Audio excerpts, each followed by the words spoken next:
Buenas noches y bienvenidos a Desde las Cámaras, el único programa que pone bajo la lupa lo que hacen los diputados, los senadores y los congresos locales. Y aquí, a nombre de la producción de Desde las Cámaras y a mi nombre, quiero darle el pésame a nuestro querido compañero y amigo de Desde las Cámaras, Néstor Ojeda, por el fallecimiento de su querida madre. Y el presidente del Senado, Martí Batres, negó que la detención de Rosario Robles se trate de una persecución política.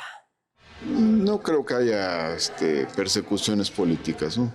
Son temas que han estado en la agenda pública nacional, no de ahora, sino desde el sexenio pasado. Y bueno, evidentemente las instituciones deben actuar con apego a derecho. Esas investigaciones que han empezado en su fase previa, pues no han terminado.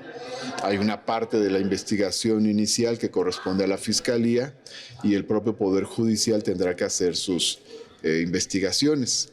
Las decisiones que se van tomando a lo largo del proceso no dependen solo de la Fiscalía General de la República, dependen también del Poder Judicial. Y sobre este caso, el titular de la Unidad Financiera, Santiago Nieto, informó que se preparan más denuncias contra la exsecretaria de Sedesol.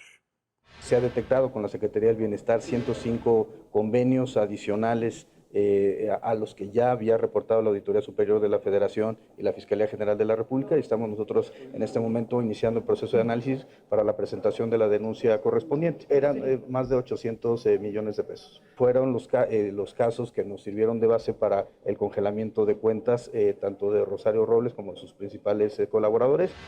Los delitos sexuales contra niños han aumentado de manera alarmante en México. Así lo dio a conocer el Senado de la República. Cerca de 5 millones de niñas y niños hoy, en este momento, mientras ustedes y yo estamos aquí, están siendo víctimas del crimen de violencia sexual. Pero solo se denuncia 1 de cada 10 delitos y solo se imparte justicia en menos del 2%. En este foro organizado por senadores, el titular de la Unidad de Inteligencia Financiera de Hacienda, Santiago Nieto, advirtió que los delitos sexuales contra menores casi siempre derivan en otro tipo de ilícitos que también es necesario combatir. Tlaxcala, Oaxaca, Chiapas nos presentan casos en donde la tipología tiene que ver con la sustracción de las menores y los menores y el traslado a ciudades en la frontera o más allá de nuestras fronteras para efectos de prostitución. Los senadores se comprometieron a presentar nuevas iniciativas en la materia. Vamos a presentar una iniciativa de ley para que el crimen de violencia sexual no prescriba jamás, no prescriba nunca. Intentamos revisar la agresión sexual infantil y alteración neurológicas, la terminología de violencia sexual infantil, revisar las instituciones contra la violencia sexual infantil y adolescente, el derecho de las niñas y niños a vivir su infancia. Los senadores acordaron realizar nuevos foros sobre el tema con Parlamento abierto y trabajar para fortalecer a las procuradurías de protección a los niños. Gerardo Segura, Azteca Noticias. Otro de los nombramientos importantes es el de Juan José Bremer como embajador extraordinario y plenipotenciario para que sea representante permanente de México ante la Organización de las Naciones Unidas para la Educación, la Ciencia y la Cultura, la UNESCO. Si así no lo hicieren, que la nación se los demande. Felicidades, señora y señor embajadores. La encomienda es darle el mayor aliento a la institución. La encomienda del presidente es fortalecerla, de que México vuelva a tener en la UNESCO una participación central y que la institución sienta que México comparte plenamente sus objetivos. Veamos qué opinan ante el nuevo convenio de transparencia los integrantes de la COPECOL. Todos los que ya somos sujetos obligados a transparentar el uso de los recursos públicos, pues realmente cumplan con esto que ya está establecido en la ley y hagan transparente desde el primer peso que les ingresa hasta el último que se gasta y en qué se gasta, a quiénes se les paga. A nosotros como diputados locales nos interesa que la ciudadanía cada vez más pueda conocer lo que se hace y pueda tener total transparencia en los congresos. Por eso estamos haciendo un llamado desde la COPECOL a todos los congresos locales del país para que puedan incorporarse la transparencia, que la gente pueda conocer desde lo que ganan desde lo que reciben de apoyos adicionales hasta cómo lo entregan, incluso desde las mismas comisiones. Y ahora vamos con la entrevista que nos preparó nuestro compañero Víctor Sánchez Baños. A partir del año 2000 en Italia se instituyó la ley de extinción de dominio con el objetivo de pegarle en la economía a los grupos de criminales internacionales, entre ellos los traficantes de drogas, los traficantes de armas o de personas. Pero en México, a partir del 2005, en algunas entidades también se aprobó esta ley de extinción de dominio, pero no queda claro cuál va a ser el destino o qué va a ocurrir con ellas. Y de esto vamos a platicar con la diputada Dulce María Sauri del Partido Revolucionario Institucional. La ley de extinción de dominio está inspirada en el derecho penal del enemigo. Es producto de una convención internacional contra el crimen transnacional que se reunió en Palermo, Italia, en el año 2000 para combatir el crimen organizado transnacional. Estamos hablando de los delitos que tienen que ver con lavado de dinero, tráfico, contrabando de personas lo llaman, corrupción de altos vuelos, es decir, aquellos delitos que el Estado mismo está en situación de vulnerabilidad frente a la delincuencia para combatirlos. Por eso es una legislación de excepción. En México, en 2008, se hizo la reforma constitucional al artículo 22 para poderla incorporar bajo ese principio de excepción. Sin embargo, la ley de extinción de dominio que dio origen a esa reforma constitucional fue muy poco aplicada porque se consideró que solamente podía aplicarse la extinción hasta que estuviese agotado el proceso penal. Y esto, sabemos que para que haya una sentencia firme se requiere, además de un largo proceso, una buena cantidad de años. Se estuvo insistiendo desde años atrás en que era necesario desligar el proceso penal del proceso de extinción de dominio, bajo el principio que lo que más le duele a esta delincuencia de altos vuelos es perder su dinero, sus bienes, sus fuentes de financiamiento. Finalmente se realizó la reforma constitucional al propio 22 en diciembre del año pasado. Hasta ahí vamos muy bien. Estábamos dispuestos a que se separara el proceso y cuando hablo de esto, quisiera ser muy clara de en qué consiste. En el proceso penal, todos somos inocentes hasta que el Ministerio Público no compruebe lo contrario. En el proceso de extinción, todos somos culpables hasta que nosotros, las ciudadanas, los ciudadanos, no demostremos nuestra inocencia. Lo que era muy positivo en el combate a la delincuencia organizada, ahora puede ser dirigido para cualquier ciudadano o ciudadana, simplemente por una presunción que ni siquiera ha sido calificada por un juez, es decir, no está sujeta a proceso la persona. Y otro aspecto también muy complejo.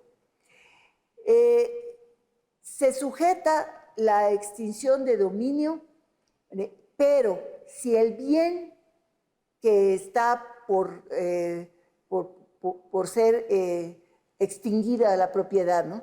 O por ser expropiado, para decirlo en lenguaje llano, le cuesta al Estado mantenerlo más de 15,000 pesos mensuales al precio actual, así dice la ley que ya fue publicada, tiene derecho el Estado a rematarlo. Si al final resulta que eres inocente, que lograste demostrar que realmente con tu trabajo, con tu herencia o lo que sea, compraste esa propiedad y ya la vendió el Estado, entonces el Estado dice, esto es lo que te corresponde como indemnización. ¿Cuánto? Pues lo que sea. Lo que sea la voluntad del Estado. La ley de extinción de dominio aprobada en diciembre pasado por el Congreso de la Unión es aplicable para toda la República Mexicana y para todos los estados que ya tenían incluso una ley anterior.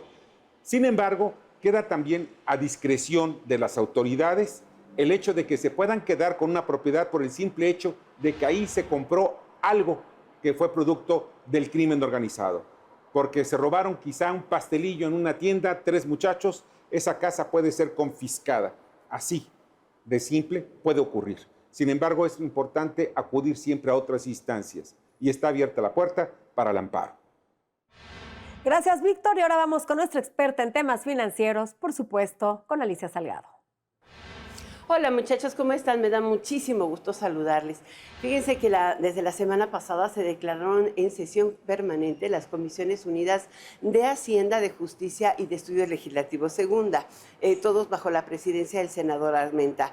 La razón es que se pretenden dictaminar las iniciativas, hay 3 concurrentes, relacionadas con el fortalecimiento del marco jurídico para penalizar la defraudación fiscal y también la elusión fiscal.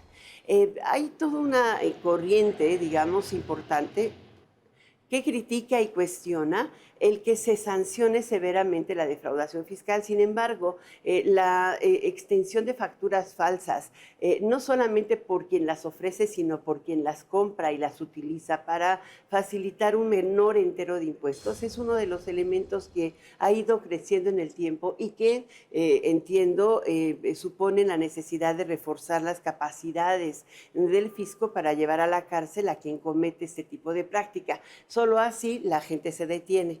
Y puede ser, pero lo más importante es que se pruebe. Fíjate que hoy por hoy en todo el sistema judicial, el 86% de todos los juicios de amparo que se presentan en México no tienen que ver con derechos humanos, sino con el fisco. En general son acusaciones que van desde los juzgados de distrito y que pasan también hasta la Suprema Corte de Justicia. Digo, la verdad es que la carga o sobrecarga de trabajo que llega a tener la segunda sala, que es donde se dirimen este tipo de controversias constitucionales o amparo o diferencias, están relacionadas con acusaciones de parte de los contribuyentes contra las autoridades fiscales por determinación de delitos no procedentes. Ahora, finalmente, o multas muy grandes, finalmente este es un tema que hay que revisar en el procedimiento. No sé si es necesario mejorar las atribuciones y capacidades administrativas de fiscalización, porque se pueden detener las prácticas desde ahí. La otra es, ¿para qué dictar prisión preventiva? Que ese es el punto de controversia más importante de estas iniciativas. O sea, sí, una empresa o un individuo es considerado que está realizando este tipo de prácticas, la podría llevar la Procuraduría Fiscal y también la Fiscalía General a la cárcel y tener prisión preventiva en un delito que puede tener un monto de 2.5 millones de pesos, pero al mismo tiempo es la primera vez en que incurre, no hay reincidencia y por el otro lado no se ha aprobado la comisión del delito. Me parece que es muy grave. Yo creo que este punto es un extremo. Digo, en el caso, por ejemplo, del huachicol, es válido. En el caso de robo de vehículos y reincidencia, pues es válido. Robo de mercancía es robo. Finalmente son personas que afectan el interés común. Ahora, un defraudador fiscal evidentemente afecta el interés de toda la sociedad.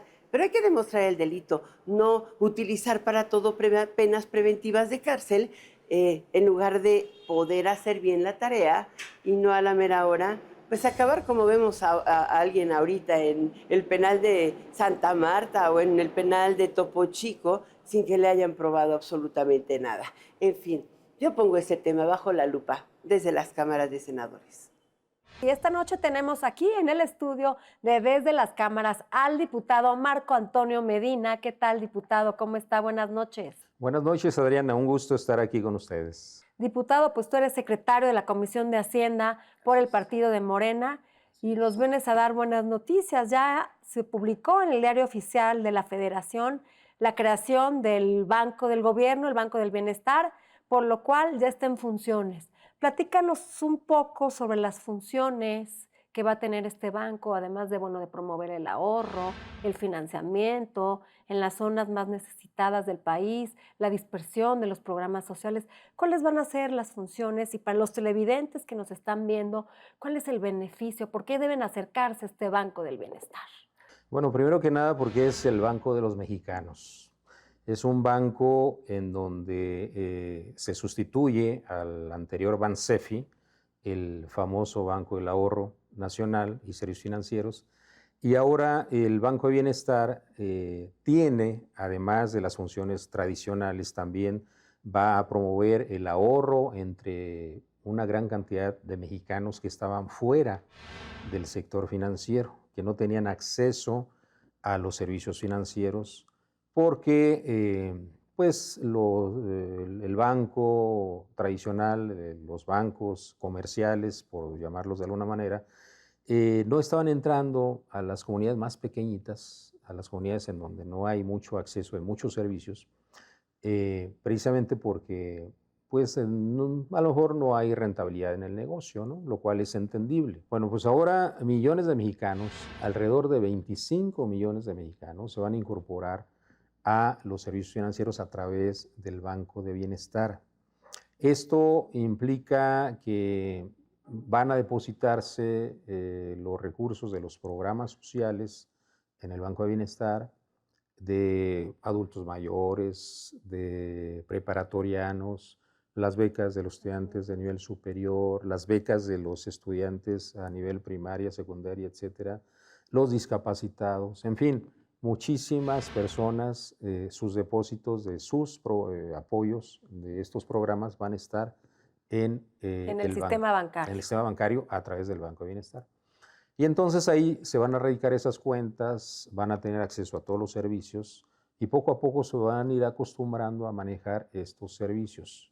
Ahí van a poder hacer ahorritos hasta donde sea posible y en la medida también de que avance todo este sistema van a tener acceso a créditos como cualquier persona, ¿no? Entonces imagínate el desarrollo económico que va a significar para las comunidades más apartadas del país tener acceso a un banco y con eso ligarse directamente a todo el sistema financiero nacional, porque la idea pues no es permanecer solo con los accesos que tengan en sus comunidades, sino también vincularse a diversos ámbitos. Se va a contar ya con historial de crédito, se va a contar ya con el historial de radicación financiera en una institución y bueno, de ahí pueden crecer a muy diversos ámbitos a nivel nacional, ¿no? Ese es el principal propósito. Con esto también se va a fortalecer la cultura del ahorro, se va a fortalecer la cultura de estar promoviendo el desarrollo también. En algún momento, pues, por ejemplo, ya las tandas de bienestar ya significan una promoción del desarrollo económico.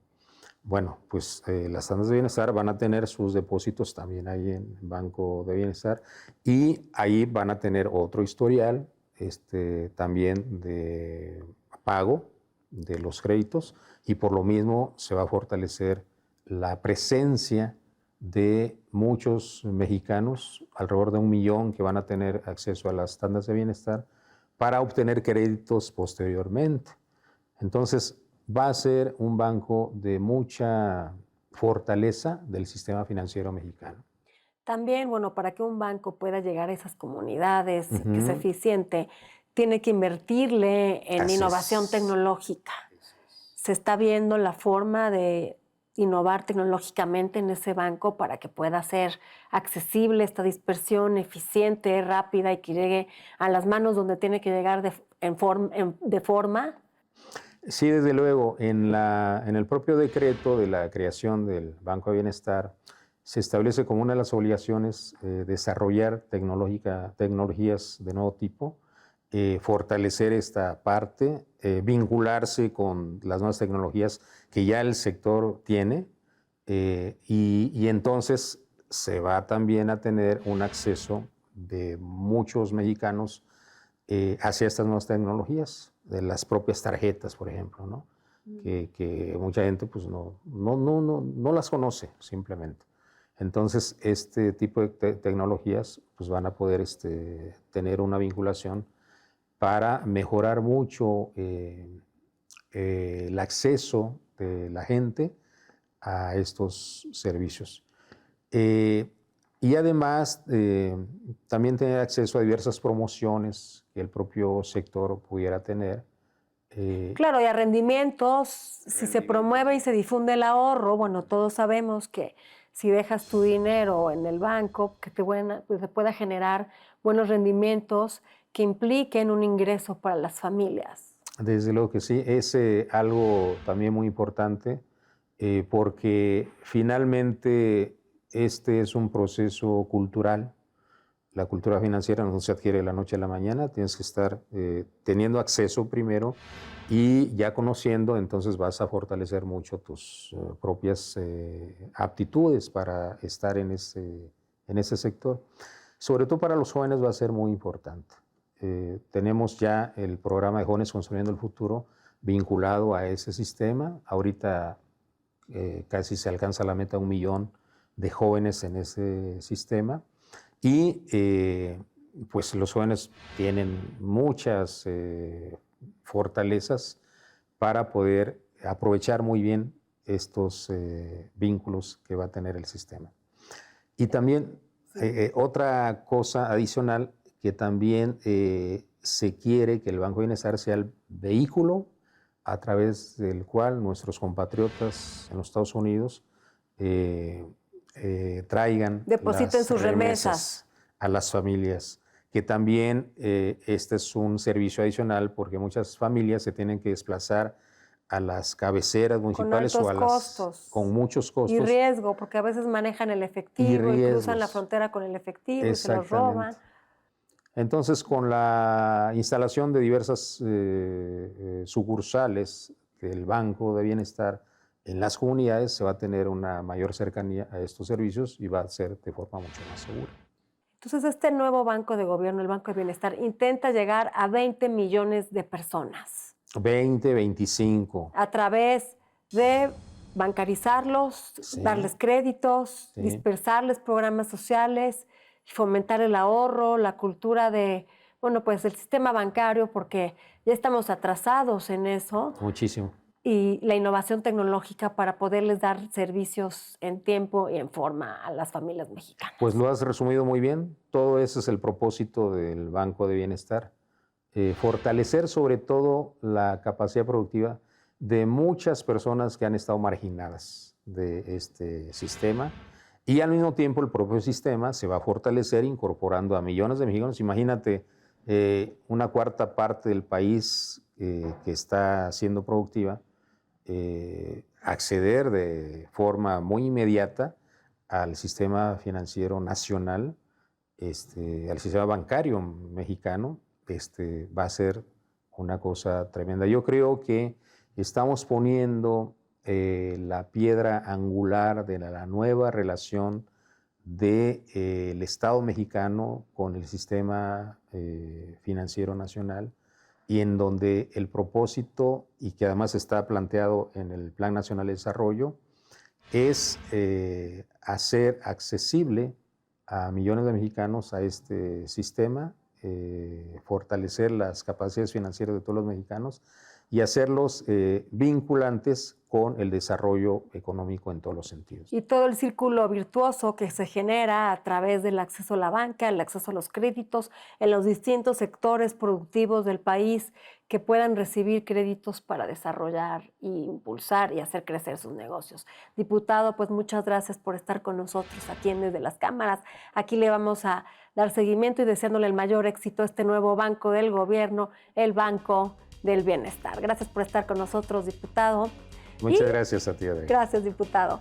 Y ustedes no se pierdan próximo jueves, 11:30 de la noche, Desde las Cámaras, el único programa que pone bajo la lupa el quehacer legislativo. Buenas noches.